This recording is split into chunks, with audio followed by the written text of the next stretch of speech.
Hey everyone, this is Mark. I wanted to show you that second feeding strategy that I do. I took a moment to get my lineup set. Basically, this is another thing that I like to do as well, is that I will create teams that are all one particular color.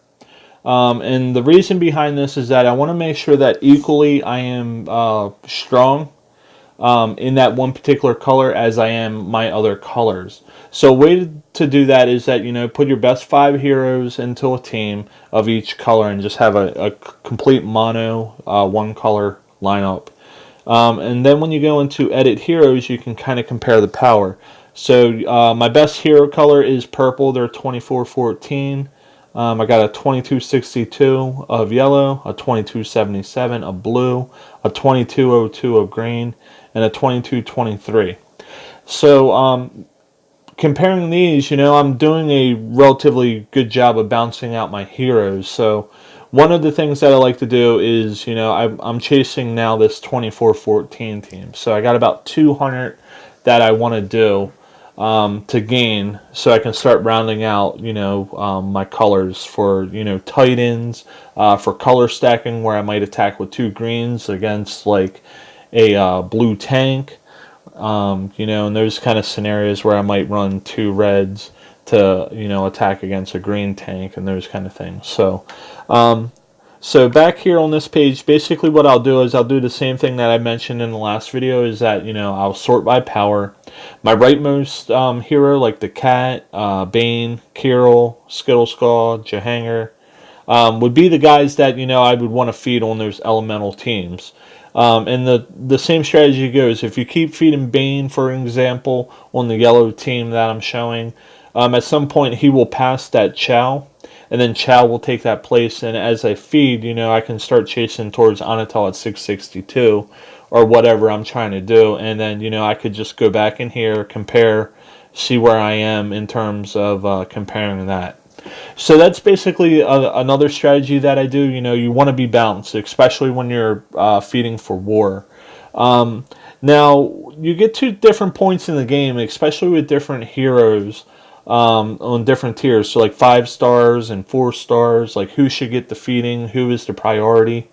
And one of the things that I always say to people is that when you feed these 4 stars and these 5-star heroes, when they get into their upper tiers of feeding, it requires a lot of XP to actually get that hero to level up. So sometimes, if you're trying to prepare particular heroes or just get better really fast, one of the best things you can do is start feeding your weaker heroes, or the heroes that just ascended into a new tier. So, for example, we'll take a look at Proteus.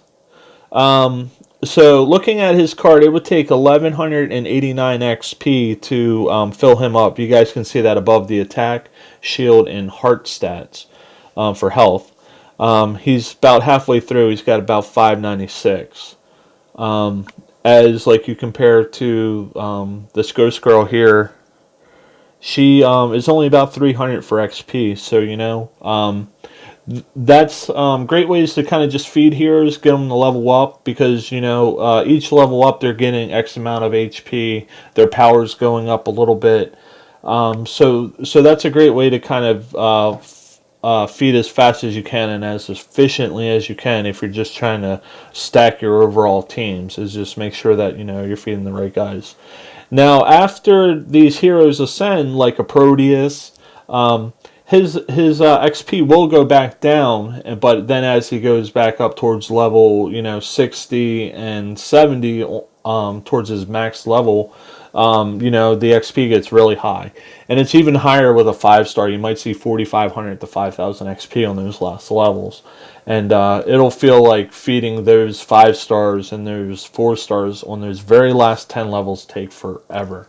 And they do, but there's some good benefits to feeding those heroes, is that when they start to get maxed out, you can start putting talents on heroes. My advice on that is I would wait until you get into situations in this game where 4-star heroes are waiting on materials, or what we call mats as like a slang term, and force yourself into a decision where you have 2 people waiting on a particular material, and kind of weigh out the 2 heroes find out which hero works best for your style of playing and feed it. Don't necessarily run to that level to where you can actually level them up. And because you might level up a hero that you might kind of regret giving so and so the materials when you found out that this hero works a lot better for your style of playing. Maybe he hits harder. Maybe he's a sniper and this one hits everybody. And maybe the mana's slow and this one's fast. So give yourself some time to kind of compare and analyze these heroes before you take them up to the final level. Just don't hurry up and give them the resources because they're there and you'd want to keep that hero going. You'll find out that you'll start making smarter decisions. With my previous account, I made some bad decisions with material usage. Not the worst in the world. The heroes are still good, and it's not anything I regret. But I have seen a lot of people feed particular heroes and then tell me, "Man, I wish I wouldn't have did that because I got this hero out of the portal." And I would say that's even more important if you're spending money on this game. If you're buying $10 a month or $20 a month, you don't want to necessarily feed those heroes because you never know what you're getting out of the portal. If you get a 5-star out of the portal and you gave those 4 orbs for Chow to get to his final, your 5-star yellow will now need 8 orbs. And, a 3rd tier 5-star is 20 power more than what a Chow would be maxed out. So, that's the kind of stuff that I always say to prevent. Wait until you have multiple heroes fighting for the resources, and you make the decision on the best hero that gets that. So that's pretty much just my feeding advice for you guys. I hope this stuff helps. I hope it makes sense. And let me know in the comments if you guys have any questions. Thanks. Have a great day.